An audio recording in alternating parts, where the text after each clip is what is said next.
ವಿದ್ಯಾರ್ಥಿಗಳಿಗೆ ಶಿಕ್ಷಣ ಕೊಡುವಂತಹ ಶಿಕ್ಷಕರು ಕೂಡ ಇದರಿಂದ ಹೊರತಾಗಿಲ್ಲ.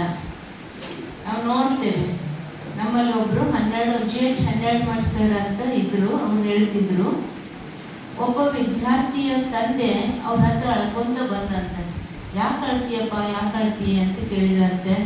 ಏನು ತೊಂದರೆ ಆಗದ, ಇನ್ನೇನು ಪರೀಕ್ಷಾ ಫೀಸ್ ಕಟ್ಟು ತೊಂದರೆ ಆಗದೇನೋ, ನಿಮ್ಮ ಮಗನಿಗೆ ಏನು ತೊಂದರೆ ಆಗದೇನೋ, ಅನೇಕ ರೂಪದ ಪ್ರಶ್ನೆಗಳನ್ನು ಕೇಳಿದ್ರೆ ಅದು ಏನೂ ಆಗಿಲ್ರಿ. ಆದರೆ ಏನು ತೊಂದರೆ ಆಗದಂದ್ರೆ ನನ್ನ ಮಗ ಕುಡಿಯೋ ಅಡ್ಡೆ ಒಳಗೆ ಅವ್ರ ಟೀಚರ್ ಜೊತೆ ಕುಂತು ಕುಡಿಯಾಗತ್ತಾನ, ಅದು ಎಲ್ಲಕ್ಕಿಂತ ದೊಡ್ಡದನ್ನ ಕಷ್ಟ ಆಗ್ಯದ, ಏನು ಮಾಡಲಿ ಅಂತ. ಅಂಥ ಪರಿಸ್ಥಿತಿಯನ್ನು ಇವತ್ತು ನಾವು ಎದುರಿಸ್ತಾ ಇದ್ದೀವಿ. ಶಿಕ್ಷಕರು ವಿದ್ಯಾರ್ಥಿಗಳು ಕೂಡಿ ಪಾರ್ಟಿ ಮಾಡುವಂಥದ್ದನ್ನು ಇವತ್ತು ನೋಡ್ತಾ ಇದ್ದೀವಿ. ಆ ಕಾರಣದಿಂದ ಇವತ್ತು ನಮ್ಮ ಭಾರತದ ಪ್ರಧಾನಮಂತ್ರಿಯವರಾಗಿರುವಂತಹ ಮೋದಿಜಿಯವರು ವ್ಯಸನ ಮುಕ್ತ ಭಾರತದ ನಿರ್ಮಾಣ ಮಾಡುವುದಕ್ಕಾಗಿ ವ್ಯಸನ ಮುಕ್ತ ಭಾರತ ಅಭಿಯಾನ ಅನ್ನುವಂತಹ ಕಾರ್ಯಕ್ರಮಕ್ಕೆ 2ನೇ ತಾರೀಕಿಗೆ ಚಾಲನೆ ಕೊಟ್ಟರು.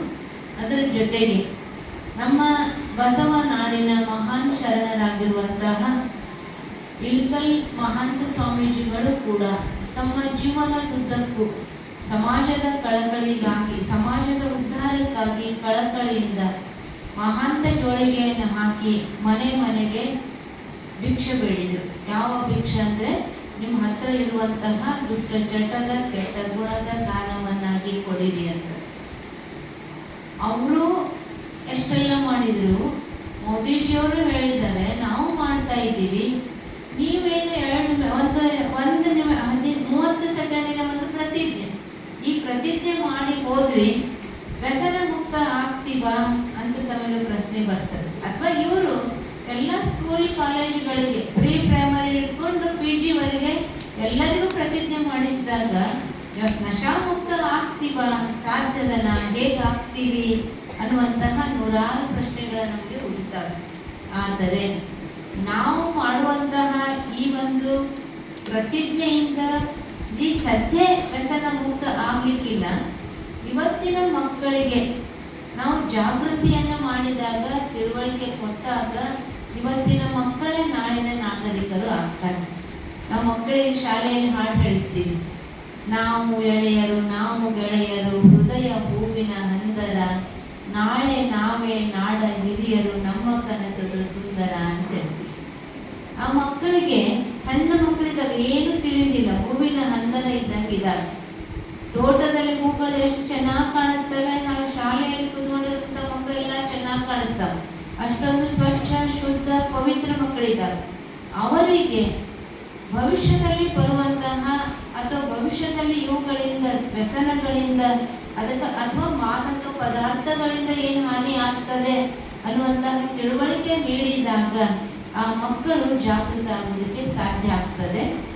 ಆ ಮಕ್ಕಳಿಗೆ ಹೇಳ್ತೀವಿ, ನಾಳೆ ನಾವೇ ನಾಡ ಹಿರಿಯರು ಅಂತ ಕಲಿಸ್ತೀವಿ. ಆ ನಾಳೆ ನಾಡ ಹಿರಿಯರಾಗುವಂತಹ ಮಕ್ಕಳು ಆ ಹಿರಿಯರಾಗುವ ಹೊತ್ತಿಗೆ ಅವರು ಜಾಗೃತಿಯಾಗಿರ್ತದೆ, ಅವರಲ್ಲಿ ವ್ಯಸನಗಳಿರೋದಿಲ್ಲ. ಆಗ ನಾವು ಇಚ್ಛೆ ಪಡುವಂತಹ ವ್ಯಸನ ಮುಕ್ತ ಭಾರತದ ನಿರ್ಮಾಣ ಆಗೋದಕ್ಕೆ ಸಾಧ್ಯ ಇದ್ದೇ ಇದೆ. ಆಗುವುದಿಲ್ಲ, ಏನಾಗ್ತದೆ ಅನ್ನುವಂತಹ ಮಾತು ಇಲ್ಲ. ಯಾವುದೇ ಮಾತಿರಲಿ, ಎಲ್ಲಿ ದೃಢತೆ ಇರ್ತದೋ ಅಲ್ಲಿ ಸಫಲತೆ ಇದ್ದೇ ಇದೆ. ಏನಾಗ್ತದೋ ಏನ್ರಿ ಅಂತ ಅನ್ನೋದಿಲ್ಲ, ಮಾಡ್ತೀವಿ ಹಾಗೆ ಆಗ್ತದೆ ಅಂದಾಗ ಅಲ್ಲಿ ದೃಢತೆಯೇ ಸಫಲತೆಯ ಬೀಗದ ಕೈ ಅಂತ ಹೇಳಾಗ್ತದೆ. ಎಲ್ಲಿ ದೃಢತೆ ಇದೆಯೋ ಅಲ್ಲಿ ಸಫಲತೆ ಅನ್ನುವಂಥದ್ದು ಇದ್ದೇ ಇದೆ. ಅಂದಮೇಲೆ ಇವತ್ತು ನಾವು ಈ ಕಾರ್ಯಕ್ರಮ ಮಾಡ್ತಾ ಇದ್ದೀವಿ, ಅಥವಾ ಸಮಾಜದಲ್ಲಿ ಇದ್ರ ಬಗ್ಗೆ ಅರಿವು ಮೂಡಿಸ್ತಾ ಇದ್ದೀವಿ, ಜಾಗೃತಿ ತರ್ತಾ ಇದ್ದೀವಿ ಅಂತಂದರೆ ಇವತ್ತಿಲ್ಲ ನಾಳೆ ಈಗ ಹಾಕಿರುವಂತಹ ಬೀಜದ ಫಲ ಸಿಕ್ಕೇ ಸಿಗ್ತದೆ. ಈಗ ಹೆಣ್ಣು ಮಕ್ಕಳ ಶಿಕ್ಷಣಕ್ಕಾಗಿ ಎಷ್ಟು ಹೋರಾಟ ಮಾಡಿದ್ರು ಪ್ರಾರಂಭದಲ್ಲಿ, ಇವತ್ತೆಲ್ಲ ಹೆಣ್ಣು ಮಕ್ಕಳು ಸುಶಿಕ್ಷಿತರು ಆಗ್ತಾ ಇದ್ದಾರೆ. ಅದೇ ರೀತಿ ಸಮಾಜದಲ್ಲಿರುವಂತಹ ಪ್ರತಿಯೊಂದು ಅನಿಷ್ಟಗಳು ನೂರಾರು ಇದ್ದಾವೆ. ಅವು ಎಲ್ಲವನ್ನು ಹೋಗಲಾಡಿಸುವುದಕ್ಕಾಗಿ ಪ್ರಾರಂಭದಲ್ಲಿ ಎಲ್ಲರೂ ಆಂದೋಲನ ಮಾಡಿದ್ರು, ಹೋರಾಟ ಮಾಡಿದ್ರು. ಆದರೆ ಇವತ್ತು ಒಂದು ಹಂತಕ್ಕೆ ಸುಧಾರಿತ ಅನ್ನುವಂತಹ ಅವಸ್ಥೆಗೆ ಬಂದು ತಲುಪಿದ್ದೀವಿ. ಅಂದಮೇಲೆ ಇದನ್ನು ಕೂಡ ವ್ಯಸನ ಮುಕ್ತ ಆಗೋದಕ್ಕೆ ಸಾಧ್ಯ ಇದೆಯೋ ಇಲ್ಲವೋ? ಸಾಧ್ಯ ಇದ್ದೇ ಇದೆ. ಅದಕ್ಕೆ ಜೈಸಾ ಸೋಚೇಗ ವೈಸಾ ಬನ್ ಜಾಯೇಗ. ಹೇಗೆ ವಿಚಾರ ಮಾಡ್ತೀವಿ ಹಾಗೆ ಆಗ್ತೀವಿ. ಆದರೆ ತಾವು ಶಿಕ್ಷಕ ವೃತ್ತಿಯನ್ನು ಪಡೆಯುವಂತಹ ಪದವಿಯನ್ನು ತಗೊಳ್ಳೋದಕ್ಕಾಗಿ ಓದ್ತಾ ಇದ್ದೀರಿ. ತಾವು ಈ ಸಮಾಜದಲ್ಲಿ ಎಲ್ಲಕ್ಕಿಂತಲೂ ಹೊಣೆಗಾರರಾಗಿರುವಂತಹ ಸ್ಥಾನದಲ್ಲಿ ಇರುವಂಥವರು. ನಾವು ಸಾಮಾನ್ಯವಾಗಿ ಶಿಕ್ಷಕರಿಗೆ ಯಾವ ಪದವನ್ನು ಬಳಕೆ ಮಾಡ್ತೇವೆ? ಅನೇಕ ಪದಗಳನ್ನು ಬಳಕೆ ಮಾಡ್ತೀವಿ. ಗುರು ಅಂತ ಹೇಳ್ತೀವಿ, ಅನೇಕ. ಆದರೆ ಗುರುವಿಗೆ ನಾವು ಸಣ್ಣವರಿದ್ದಾಗ ಹಾಡು ಕಳಿಸ್ತಿದ್ರು. ದಾರಿ ತೋರೆನಗೆ ಗುರುವೇ ದಾರಿ ತೋರೆನಗೆ, ಕವಲೊಡೆದ ಹಾದಿಗಳು ಕವಿದಬಿದು ಕತ್ತಲೆಯು, ಕಪ್ಪುಗಟ್ಟಿ ಹೂದಿರುಳು ಮರಳಿನಲ್ಲಿ ಕೆಸರಿನಲ್ಲಿ, ಮುಂದೆ ತೆರಳಿದ ಜನರ ಹೆಜ್ಜೆಗಳ ಕಾಣೆ, ಕತ್ತಲಲ್ಲಿ ಕೈ ಮಾಡಿ ಕರೆಯುವರ ಕಾಣೆ, ಕಣ್ಣಿಟ್ಟು ನೋಡಿದರೆ ಹೊಳೆವ ಸೊಡರೆ ಇಲ್ಲ, ಕಿವಿಗೊಟ್ಟು ಕೇಳಿದರೆ ಕರೆವ ಧ್ವನಿ ಇಲ್ಲ, ದಾರಿ ತೋರೆನಗೆ ಗುರುವೇ ದಾರಿ ತೋರೆನಗೆ ಅಂತ ಗುರುವಿಗೆ ಕೇಳ್ತಾ ಇದ್ದೀವಿ, ಪ್ರಾರ್ಥನೆ ಮಾಡ್ತಾ ಇದ್ದೀವಿ. ಗುರು ಯಾರು ಅಂದರೆ ದಾರಿಯನ್ನು ತೋರಿಸುವಂಥವರು, ಬೆಳಕನ್ನು ಕೊಡುವಂಥವರು. ಎಂಥ ಕತ್ತಲೆಯಲ್ಲಿ ನಾವೆಲ್ಲರೂ ಸಿಕ್ಕಾಕೊಂಡಿದ್ದೀವಿ ಅಂತಂದರೆ ಆ ಕತ್ತಲೆ ಹಪ್ಪುಗಟ್ಟುಕೊಂಡು ಬಿಟ್ಟರು. ದಾರಿಗೆ ಹೋಗ್ತಾ ಇದ್ದೀವಿ ಅಂದರೆ ದಾರಿಯಲ್ಲಿ ಕೆಸರು ಮರಳು ಇದೆ, ಸರಳ ದಾರಿ ಇಲ್ಲ. ಆ ದಾರಿಯೊಳಗೆ ಹೋಗಬೇಕು ಅಂದರೆ ಮುಂದೆ ಹೋಗಿರುವಂತಹ ದಾರಿ ಗೊತ್ತಿಲ್ಲ, ಹೆಜ್ಜೆ ಕಾಣ್ತಾ ಇಲ್ಲ, ಯಾರಾದರೂ ಹೋಗಿದ್ದಾರೇನೋ ಆ ದಾರಿಯಲ್ಲಿ. ನಾವು ಹೋಗಬೇಕು ಅಂದರೆ ದಾರಿಯೊಳಗೆ ಹೆಜ್ಜೆ ಕಾಣ್ತಾ ಇಲ್ಲ. ಎಲ್ಲಾದ್ರೂ ಬೆಳಕು ಕಾಣಿಸ್ತದೇನೆ ಅಂತ ನೋಡಿದ್ರೆ ಬೆಳಕು ಕಾಣ್ತಾ ಇಲ್ಲ. ಎಲ್ಲಾದ್ರೂ ಕರೆಯುವಂಥ ಧ್ವನಿಯರೇ ಕೇಳ್ತದೇನೋ ನೋಡ್ಬೇಕು, ಹೋಗ್ಬೇಕು ಕೇಳಿ ಅಂತಂದ್ರೆ ಧ್ವನಿಗುಂಟ ಹೋಗ್ಬೇಕು ಅಂದ್ರೆ ಧ್ವನಿನೂ ಕೇಳ್ತಾ ಇಲ್ಲ. ಅಂತಹ ಕತ್ತಲೆಯಲ್ಲಿ ನಾವೆಲ್ಲರೂ ಇವತ್ತು ಮುಳುಗಿದ್ದೀವಿ. ಇವತ್ತು ಜಗತ್ತಿನ ಪರಿಸ್ಥಿತಿ ಏನಾಗಿದೆ ಅಂದರೆ ಎಲ್ಲರೂ ಕತ್ತಲೆಯಲ್ಲಿ ಇದ್ದೀವಿ. ಯಾವ ಕತ್ತಲೆಯಲ್ಲಿ ಇದ್ದೀವಿ? ಯಾವ ಬೆಳಕು ನಮಗೆ ಬೇಕಾಗಿದೆ? ಯಾವ ಕತ್ತಲೆಯಲ್ಲಿ ಇದ್ದೀವಿ ಅಂತಂದರೆ ನನ್ನ ನಾನು ಅರಿಯದೇ ಇರುವಂತಹ ಕತ್ತಲೆ. ನಮ್ಮೆಲ್ಲರ ಮಾಲೀಕನಾಗಿರುವಂತಹ ವಿಶ್ವೇಶ್ವರ, ಜಗದೀಶ್ವರ, ಮಹೇಶ್ವರನಾಗಿರುವಂತಹ ಭಗವಂತನನ್ನ ಅರಿಯದ ಕತ್ತಲೆ, ಸತ್ಯ ದಾರಿಯನ್ನು ತಿಳಿಯದ ಕತ್ತಲೆಯಲ್ಲಿ ನಾವು ಮುಳುಗಿದ್ದೀವಿ. ಅಂತಹ ದಾರಿಯನ್ನು ತೋರಿಸುವಂತಹ ಜವಾಬ್ದಾರಿ ತಾವೆಲ್ಲ ಶಿಕ್ಷಕರಿಗಿದೆ. ಆ ದಾರಿ ಯಾವುದು? ಸತ್ಯದ ದಾರಿ ಯಾವುದು ಅಂದರೆ ನನ್ನನ್ನು ನಾನು ಅರಿತುಕೊಳ್ಳುವುದು. ನಾನು ಯಾರು, ಎಲ್ಲಿಂದ ಬಂದೆ, ಯಾತಕ್ಕಾಗಿ ಬಂದೆ, ಬಂದು ಇಲ್ಲಿ ಮಾಡಬೇಕಾಗಿರೋದೇನು, ನಾನು ಹೋಗುವುದು ಎಲ್ಲಿಗೆ. ನಾನು ಯಾರು ಅಂತಂದರೆ ಈ ದೇಹ ಕಣ್ಣಿಗೆ ಕಾಣ್ತಾ ಇದೆ, ಈ ದೇಹ ನಾನಲ್ಲ. ದೇಹದ ಒಳಗಡೆ ಇರುವಂತಹ ಪ್ರಾಣ, ಜೀವ, ಆತ್ಮ ಅಂತ ಏನು ಕರಿತೀವಿ, ಅದು ನಾನು. ಈಗ ನಾನು ಮಾತಾಡ್ತಾ ಇದ್ದೇನೆ ಅಂತ ಹೇಳ್ತೀನಿ ವಿನಃ ನನ್ನ ಬಾಯಿ ಮಾತಾಡ್ತದೆ ಅಂತ ಅನ್ನೋದಿಲ್ಲ. ನಾನು ನಿಂತ್ಕೊಂಡಿನಿ ಅಂತ ಹೇಳ್ತೀನಿ ವಿನಃ ನನ್ನ ದೇಹ ನಿಂತ್ಕೊಂಡದೆ ಅಂತ ಹೇಳೋದಿಲ್ಲ. ಯಾಕಂದರೆ ಈ ದೇಹದೊಳಗಡೆ ನಾನು ಇದ್ದೇನೆ. ಆದ್ದರಿಂದ ಈ ದೇಹದ ಮೂಲಕ ಪ್ರತಿಯೊಂದು ಕಾರ್ಯವನ್ನು ಮಾಡ್ತಾ ಇದ್ದೇನೆ. ನಾನು ಕಣ್ಣಿಗೆ ಕಾಣುವಂತಹ 5 ತತ್ವದ ಬರೀ ದೇಹ ಅಲ್ಲ, ಈ ದೇಹದ ಒಳಗಡೆ ಒಂದು ಚೈತನ್ಯ ಶಕ್ತಿ ಇದ್ದೇನೆ. ಆ ಚೈತನ್ಯ ಶಕ್ತಿಗೆ ಯಾವುದೇ ಜಾತಿ, ಮತ, ಪಂಥ, ದೇಶ, ಭಾಷೆ ಯಾವ ಭೇದವೂ ಇಲ್ಲ. ನಾವೆಲ್ಲರೂ ಪಾಯಿಂಟ್ ಆಫ್ ಲೈಟ್ ರೂಪದಲ್ಲಿ ಇದ್ದೀವಿ. ಇಲ್ಲಿ ಬಂದ ಮೇಲೆ ಬೇರೆ ಬೇರೆ ಡ್ರೆಸ್ಸನ್ನು ಹಾಕ್ಕೊಂಡಿದ್ದೀವಿ, ಬೇರೆ ಬೇರೆ ಹೆಸರುಗಳನ್ನು ಇಟ್ಕೊಂಡಿದ್ದೀವಿ, ಬೇರೆ ಬೇರೆ ಧರ್ಮಗಳನ್ನು ಮಾಡ್ಕೊಂಡಿದ್ದೀವಿ, ಬೇರೆ ಬೇರೆ ಪಕ್ಷಗಳನ್ನು ಮಾಡ್ಕೊಂಡಿದ್ದೀವಿ, ಅನೇಕತೆಯಲ್ಲಿ ಇಲ್ಲಿ ಬಂದು ತೊಡಗಿದ್ದೀವಿ. ಆದರೆ ಮೂಲವಾಗಿ ನಾವೆಲ್ಲರೂ ಇರೋದು ಯಾರು ಅಂತಂದರೆ ನಾನಂತೂ ಚೈತನ್ಯ ಶಕ್ತಿ ಆತ್ಮನಾಗಿದ್ದೇನೆ. ನಾನು ಆತ್ಮನ ಮನೆ ಯಾವುದು ಅಂದರೆ ಅಲ್ಲಿದೆ ನೋಡು ನನ್ನ ಮನೆ, ಇಲ್ಲಿಗೆ ಬಂದೆವು ಸುಮ್ಮನೆ. ನಮ್ಮೆಲ್ಲರದ್ದು ಒಂದು ಮನೆ ಇದೆ. ಯಾರಾದ್ರೂ ತೀರು ಹೋದ್ರು ಅಂದರೆ ಮ್ಯಾಲೆ ಹೋದ್ರು ಅವ್ರ ಮನೆಗೆ ಅಂತೀವಿ. ಮೇಲೆ ಹೋದ್ರು ಎಲ್ಲಿ ಹೋದ್ರು ಸಣ್ಣ ಮಕ್ಕಳಿದಾಗ ಏನು ಹೇಳ್ತಾರೆ, ಚಿಕ್ಕಿ ಹೆಂಗಿರ್ತಾರೆ ಮ್ಯಾಲೆ ಹೋಗಿರ್ತಾರೆ. ನಿಜವಾಗಿ ಅದು ಸತ್ಯನೇ. ನಮ್ಮೆಲ್ಲರ ಮನೆ ಅಲ್ಲಿದೆ. ಆ ಮನೆಯಿಂದ ಇಲ್ಲಿ ಬಂದಿದ್ದೀವಿ. ದೇಹದರ್ಶಿ ಪಾತ್ರ ಮಾಡ್ತಾ ಇದ್ದೀವಿ. ಇದೊಂದು ದೊಡ್ಡ ನಾಟಕ. ಶೇಕ್ಸ್ಪಿಯರ್ ಹೇಳ್ತಾನೆ, world is A drama theatre, we are all actors. ಸೃಷ್ಟಿ ನಾಟಕ ರಂಗಮಂಟಪದಲ್ಲಿ ನಾವೆಲ್ಲ ಪಾತ್ರಧಾರಿಗಳಿದ್ದೀವಿ. ನಮ್ಮೆಲ್ಲರದ್ದು ಪಾತ್ರ ಭಿನ್ನ ಭಿನ್ನನೇ. ಒಬ್ಬರು ಇನ್ನೊಬ್ಬರು ಹೆಬ್ಬೆಳೆಗೆ ಗೊತ್ತು ಒಂದೇ ಇದೆ ಏನ್ರಿ? ಜಗತ್ತಿನಲ್ಲಿ ವಿಶಾಲವಾದ ನಾಟಕದಲ್ಲಿ ಭಿನ್ನ ಭಿನ್ನ ಪಾತ್ರ ಸರ್ವರದು ಇದೆ. ನಾವೆಲ್ಲರೂ ಭಿನ್ನ ಭಿನ್ನ ಪಾತ್ರ ಮಾಡ್ತಾ ಇದ್ದೀವಿ. ಆದರೆ ಆ ಪಾತ್ರವನ್ನು ಮಾಡ್ತಿರ್ಬೇಕಾದ್ರೆ ನನ್ನ ಪಾತ್ರ ಹೇಗಿರಬೇಕು ಅಂದರೆ ನನಗೆ ಡೈರೆಕ್ಷನ್ ಕೊಟ್ಟಿರುವಂತಹ ಡೈರೆಕ್ಟರ್ ಮೆಚ್ಚಬೇಕು. ನಾನೇನು ಪಾತ್ರ ಮಾಡ್ತಾ ಇದ್ದೀನಿ ಆ ಪಾತ್ರವನ್ನು ನೋಡುವಂಥ ಆಡಿಯನ್ಸ್ ಮೆಚ್ಚಬೇಕು. ಆಗ ನನಗೆ ತೃಪ್ತ ಆಗ್ತದೆ. ನನ್ನ ಪಾತ್ರ ವಿಶೇಷ ಪಾತ್ರ ಇದೆ. ನನ್ನ ಕೆಲಸ ಯಾವುದೇ ಇರಲಿ, ಆ ಕೆಲಸದ ಕ್ವಾಲಿಟಿಯಿಂದ ನನಗೆ ತೃಪ್ತ ಆಗ್ತದೆ. ಸ್ಥಾನಮಾನ ಅಧಿಕಾರ ಅಂತಸ್ತಿನಿಂದ ತೃಪ್ತಿ ಇಲ್ಲ. ನಾನು ಇವತ್ತು ಚಪರಾಸಿ ಕೆಲಸ ಮಾಡ್ತಾ ಇದ್ದೀನಿ, ಎಲ್ಲ ಗುಡಿಸ್ತಿದ್ದೀನಿ, ಕಸ ಗುಡಿಸ್ತಾ ಇದ್ದೀನಿ, ಎಲ್ಲ ಒರೆಸ್ತಾ ಇದ್ದೀನಿ, ಆದರೂ ನಾನು ತೃಪ್ತಿದ್ದೀನಿ. ಯಾಕಂದರೆ ನನ್ನ ಕೆಲಸ ನಾನೇನು ಮಾಡ್ತಾ ಇದ್ದೀನಿ ಇದನ್ನೆಲ್ಲರೂ ಮೆಚ್ಚುತ್ತಾ ಇದ್ದಾರೆ, ಆ ಡೈರೆಕ್ಟರ್ ಮೆಚ್ಚುತ್ತಾ ಇದ್ದಾನೆ, ಆಗ ನಾನು ತೃಪ್ತಿದ್ದೀನಿ. ಇದು ಸಾರ್ಥಕ ಜೀವನ. ಆದ್ದರಿಂದ ನಾವೆಲ್ಲರೂ ಇದನ್ನೇ ತಿಳ್ಕೊಳ್ಬೇಕಾಗಿದೆ. ನಾನೊಂದು ಚೈತನ್ಯ ಶಕ್ತಿಯಾಗಿದ್ದೇನೆ, ಈ ಸೃಷ್ಟಿಯ ಮೇಲೆ ಪಾತ್ರ ಮಾಡೋದಕ್ಕಾಗಿ ಬಂದಿದ್ದೇನೆ. ಶ್ರೇಷ್ಠ ಕರ್ಮವನ್ನು ಮಾಡಿ ಪುಣ್ಯದ ಗಳಿಕೆಯನ್ನು ಮಾಡಿಕೊಂಡು ಹೋಗಬೇಕಾಗಿದೆ. ಇದು ಒಂದನೆಯ ಸತ್ಯ. ಯಾವ ದಾರಿ ಅಂದರೆ ಇದು ಸ್ವಯಂನ ಅರಿವಿನ ದಾರಿಯನ್ನು ತೋರಿಸ್ಬೇಕಾಗಿದೆ.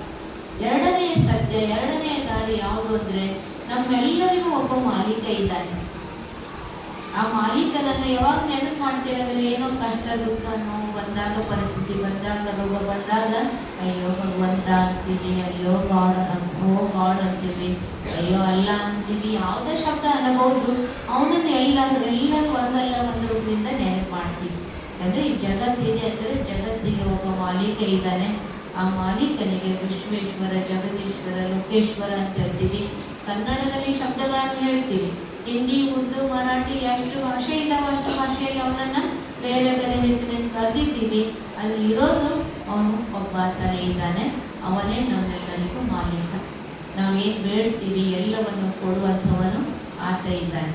ನನ್ನನ್ನು ಯಾರು ನಾನು ಅಂತ ತಿಳಿದುಕೊಂಡು ನಮ್ಮ ತಂದೆ ಯಾರು ಅನ್ನೋದನ್ನು ತಿಳಿದುಕೊಳ್ಬೇಕಾಗಿದೆ. ಆ ತಂದೆ ಯಾರು? ನಮ್ಮೆಲ್ಲರ ತಂದೆ ಯಾರು ಅಂದರೆ ಪರಮಾತ್ಮ. ಅವನಿಗೆ ಪರಮಾತ್ಮ ಅಂತ ಹೇಳ್ತೀವಿ, ಅಲ್ಲ ಅಂತ ಹೇಳ್ತೀವಿ, ಗಾಡ್ ಅಂತ ಹೇಳ್ತೀವಿ, ಓಂಕಾರ, ಬೇರೆ ಬೇರೆ ಹೆಸರಿನಿಂದ ಕರೆದಿದ್ದೀವಿ.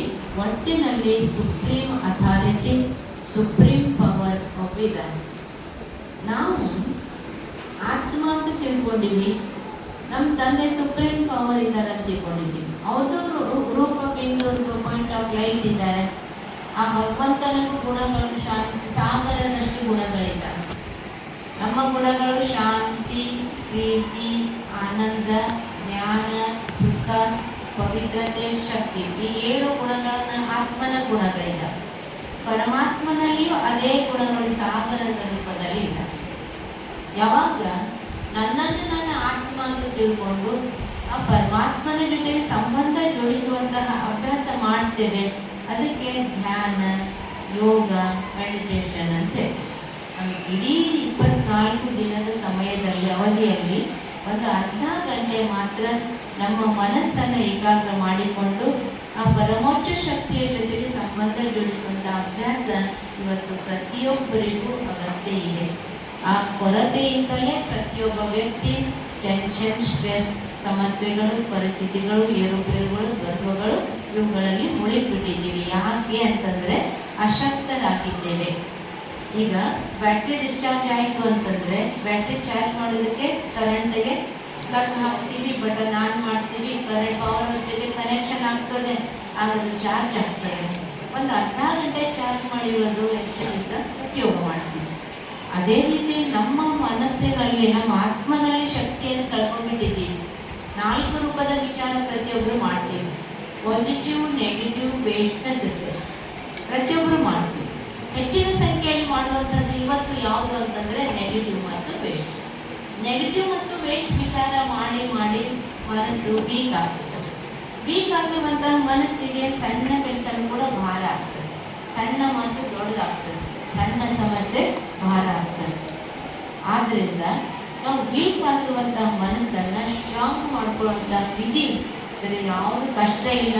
ಅದಕ್ಕೆ ಪರಿಶ್ರಮ ಬೇಕಾಗಿಲ್ಲ, ಯಾವುದೇ ಖರ್ಚು ಮಾಡಬೇಕಾಗಿಲ್ಲ, ಏನು ತೊಂದರೆ ಇಲ್ಲ. ಪ್ರೀತಿಯಿಂದ ನಮ್ಮ ತಂದೆ ನಾನು ನಿನ್ನ ಮಗು, ಈ ಒಂದು ಭಾವನೆಯಲ್ಲಿ ನಾವು ಯಾವಾಗ ನೆನಪು ಮಾಡ್ತೀವಿ ಸಹಜವಾಗಿ ಆ ಶಕ್ತಿಯನ್ನು ತಗೊಳ್ತೀವಿ. ಈಗ ನಾವು ಸೃಷ್ಟಿ ಮೇಲಿರುವಂತಹ ಎಲ್ಲ ತತ್ವಗಳಿದ್ದಾವೆ. ಯಾವುದಾದ್ರೂ ನಮಗೆ ಕಷ್ಟ ಕೊಟ್ಟು ಕೊಡ್ತದೇನ್ರಿ? ನಾವೇನಾದ್ರು ಪರಿಶ್ರಮ ಪಟ್ಟು ತಗೋತೀವೇನ್ರಿ? ನಾವೇನಾದ್ರು ದುಡ್ಡು ಕೊಟ್ಟು ಬಿಸಿಲು ತೊಗೊಳ್ತೀವಿ, ದುಡ್ಡು ಕೊಟ್ಟು ಗಾಳಿ ತೊಗೊಳ್ತೀವಿ, ಇದೇನ್ರಿ? ಇಲ್ಲ. ಹಾಗೆ ಭಗವಂತನು ಕೂಡ ಎಲ್ಲರಿಗೂ ಎಲ್ಲವನ್ನು ಕೊಡುವಂತಹ ದಾತ. ಆ ದಾತನಿಂದ ತಗೊಳ್ಬೇಕು ನಾವು ಅಂತಂದರೆ ಅವನ ಜೊತೆಗೆ ಸಂಬಂಧವನ್ನು ಜೋಡಿಸುವಂಥ ವಿಧಿಯನ್ನು ತಿಳ್ಕೊಳ್ಬೇಕಾಗಿದೆ. ಆದ್ದರಿಂದ ಇವತ್ತು ನಶೆಯಿಂದ ಮುಕ್ತ ಆಗಬೇಕು ಅಂತಂದರೆ ಸಹಜ ವಿಧಿ. ಈಗ ನಶೆಗೆ ವಶ ಆಗುವಂಥ ವ್ಯಕ್ತಿ ಹೆಚ್ಚು ಸಂಖ್ಯೆಯಲ್ಲಿ ಕಾರಣ ಏನು ಅಂದರೆ ಒತ್ತಡ. ಜೀವನದಲ್ಲಿ ಒತ್ತಡ ಇರೋ ಕಾರಣದಿಂದಲೇ ನಶೆಗೆ ವಶ ಆಗ್ತಾನೆ. ಬರೀ ಪುರುಷರಷ್ಟೇ ನಶೆಗೆ ವಶ ಆಗೋದಕ್ಕೆ ಕಾರಣ ಇಲ್ಲ.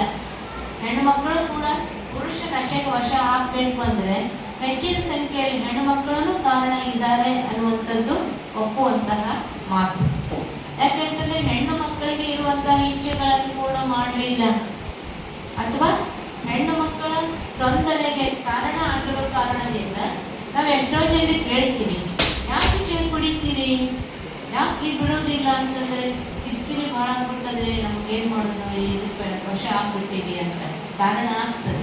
ಈಗ ಅನೇಕ ರೂಪದ ಕಾರಣದಿಂದ ಹೆಣ್ಮಕ್ಳು ಇರ್ಬೋದು, ಗಂಡು ಮಕ್ಕಳು ಇರ್ಬೋದು, ಎಲ್ಲರೂ ಒಂದಲ್ಲ ಪರ್ಯಾಯವಾಗಿ ನೇರವಾಗಿ ಯಾವುದೇ ರೂಪದಲ್ಲಿ ಕಾರಣ ಆಗ್ತೀವಿ, ಇಲ್ಲ ಅಂತಿಲ್ಲ.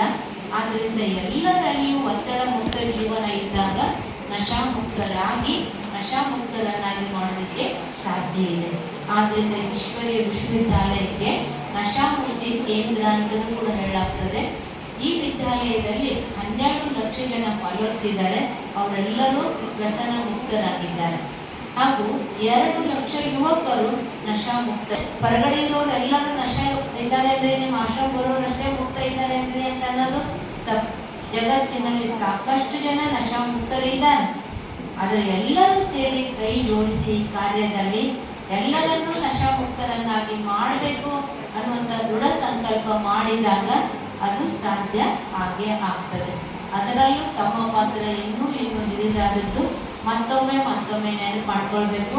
ತಮ್ಮ ಕೈಯಲ್ಲಿ ಎಷ್ಟೆಲ್ಲ ಮಕ್ಕಳು ಬರ್ತಾರೆ, ಬಾಲ್ಯದಿಂದಲೇ ಆ ಮಕ್ಕಳಿಗೆ ಆ ಒಂದು ಜಾಗೃತಿ ಮೂಡಿಸ್ತಾ ಹೋದರೆ ಒಂದೊಂದು ದಿನ ಈ ಭೂಮಿ ಏನಾಗ್ತದೆ, ಒಂದು ರಾಜ್ಯ, ಒಂದು ಭಾಷೆ, ಒಂದು ಇರುವಂತಹ ಆಯುಷ್ಯ, ಆರೋಗ್ಯ, ಸಂಪತ್ತು, ಸಮೃದ್ಧಿ ಇರುವಂತಹ, ಸುಖ, ಶಾಂತಿ, ನೆಮ್ಮದಿ, ತೃಪ್ತಿ ಇರುವಂತಹ ಒಂದು ಸಮಾಜದ ನಿರ್ಮಾಣ ಇದೇ ಭೂಮಿಯ ಮೇಲೆ ಆಗ್ತದೆ. ಇದು ಕನಸು, ಕಲ್ಪನೆ, ಕತೆ ಅಲ್ಲ. ಇದೇ ಭೂಮಿ ಹಿಂದೆ ರಾಮರಾಜ್ಯ ಆಗಿತ್ತು. ಇದೇ ಭೂಮಿ ಹಿಂದೆ ಸ್ವರ್ಗ ಅಂತ ಕರೆಯಲ್ಪಡ್ತಿತ್ತು. ಅಂತಹ ಭೂಮಿಯ ಮೇಲೆ ನಾವು ಜನ್ಮ ಪಡ್ತೀವಿ. ಇವತ್ತು ಕೂಡ ಹೇಳ್ತೀವಿ, ಚಂದನ ಹೈ ಇಸ್ ದೇಶ್ ಕಿ ಧರತಿ, ತಪೋ ಭೂಮಿ ಹರ ಗ್ರಾಮ ಹೇ, ಹರ ಬಾಲ ದೇವಿ ಕಿ ಪ್ರತಿಮಾ, ಬಚ್ಚ ಬಚ್ಚ ರಾಮ ಹೇ ಅಂತ. ಬರೀ ಹಾಡಷ್ಟೇ ಅಲ್ಲ, ಇದೇ ಭೂಮಿಯ ಪ್ರತಿಯೊಂದು ಮಣ್ಣು ಬೊಕ್ಕ ಚಂದನ ಇದ್ದಂತೆ, ಪ್ರತಿಯೊಂದು ಹಳ್ಳಿಗಳು ತಪಸ್ಸಿನ ಭೂಮಿ ಇದ್ದಂತೆ, ಪ್ರತಿಯೊಂದು ಹೆಣ್ಣು ಮಗು ದೇವಿ, ಗಂಡು ಮಗ ದೇವ. ಅದಕ್ಕೆ ನಮ್ಮ ಪೂರ್ವಜರು ಹೆಸರಿಟ್ಟಿದ್ರು, ಶಾರದಾದೇವಿ, ಶಾಂತಾದೇವಿ, ಕಮಲಾದೇವಿ, ಕೃಷ್ಣ, ರಾಮ. ಇದೆಲ್ಲ ಕತೆ ಕನಸು ಅಲ್ಲ, ಇದೇ ಭೂಮಿಯ ಮೇಲೆ ಇದ್ರು. ಪುನಃ ಅಂಥದೇ ಒಂದು ಸಮಾಜ ಇದೇ ಭೂಮಿಯ ಮೇಲೆ ಬಂದೇ ಬರ್ತದೆ, ಬರಲಿದೆ. ಅದಕ್ಕಾಗಿ ನಮ್ಮೆಲ್ಲರ ಸಹಯೋಗ ಅವಶ್ಯಕತೆ ಇದೆ. ಅದಕ್ಕಾಗಿಯೇ ರಾಮರಾಜ್ಯ ಬೇಕು ಅಂತ ಗಾಂಧೀಜಿಯವರು ಇಚ್ಛಪಟ್ಟರು, ಕಲ್ಯಾಣ ರಾಜ್ಯ ಬೇಕು ಅಂತ ಬಸವಣ್ಣವರು ಇಚ್ಛಪಟ್ಟರು. ಇವತ್ತು ವಿಕಸಿತ ಭಾರತ ಆಗಬೇಕು ಅಂತ ಮೋದಿಜಿಯವರು ಇಚ್ಛಪಡ್ತಾರೆ. ಇವತ್ತು ಅವರೊಬ್ಬರೇ ಅಂತಲ್ಲ, ಬಹಳ ಜನರಿಗೆ ಇಚ್ಛೆ. ನಮಗೆ ನಿಮಗೆ ಇಚ್ಛೆ ಇದೆ ಅಂದರೆ ಅದೇ ಕನಸು ನಮ್ದು ನಿಮ್ದು ಅದನ್ನ ಇಲ್ಲವು. ನಶಾಮುಕ್ತ ಭಾರತ ಆಗಬೇಕು, ವಿಕಸಿತ ಭಾರತ ಆಗಬೇಕು ಅಂತ ನಮ್ಮೆಲ್ಲರದು ಇಚ್ಛೆ ಇದೆ. ನಾವೆಲ್ಲರೂ ಸೇರಿ ಆ ಕಾರ್ಯದಲ್ಲಿ ಸರ್ವರ ಸಹಯೋಗದಿಂದ ಸುಖಮಯ ಜಗತ್ತಿನ ಸ್ಥಾಪನೆಯನ್ನು ಮಾಡುವುದಕ್ಕಾಗಿ ನಾವೆಲ್ಲರೂ ನಮ್ಮ ಸಹಯೋಗದ ಕೈಯನ್ನು ಜೋಡಿಸೋಣ. ಆ ಕಾರ್ಯದಲ್ಲಿ ತಾವೆಲ್ಲರೂ ಒಂದಾಗ್ತಿದೆ ಅಂತ ಕೇಳಿಕೊಂಡು ಇವತ್ತಿನ ದಿನ ಈ ಒಂದು ಕಾರ್ಯಕ್ರಮ ಮಾಡುವುದಕ್ಕಾಗಿ ಸಹರ್ಷದಿಂದ ಪ್ರಿನ್ಸಿಪಾಲರು ಹಾಗೂ ಎಲ್ಲ ಉಪನ್ಯಾಸಕ ವೃಂದ ಹಾಗೂ ತಾವೆಲ್ಲರೂ ಅದಕ್ಕೆ ಹೋಗೊಟ್ಟು ಈ ಕಾರ್ಯಕ್ರಮ ಮಾಡುವುದಕ್ಕಾಗಿ ಅನುವು ಮಾಡಿಕೊಟ್ಟಿದ್ದೀರಿ. ಆದ್ದರಿಂದ ತಮ್ಮೆಲ್ಲರಿಗೂ ಹೃದಯಪೂರ್ವಕವಾದಂತಹ ಧನ್ಯವಾದಗಳನ್ನು ಅರ್ಪಿಸ್ತೇನೆ. ಈಗ 1 ನಿಮಿಷ ಪ್ರತಿಜ್ಞೆ ಮಾಡೋಣ. ತಾವೆಲ್ಲರೂ ಎದ್ದಿಟ್ಕೊಳ್ಬೇಕು ಅಂತ ಕೇಳ್ಕೊಳ್ತೇನೆ.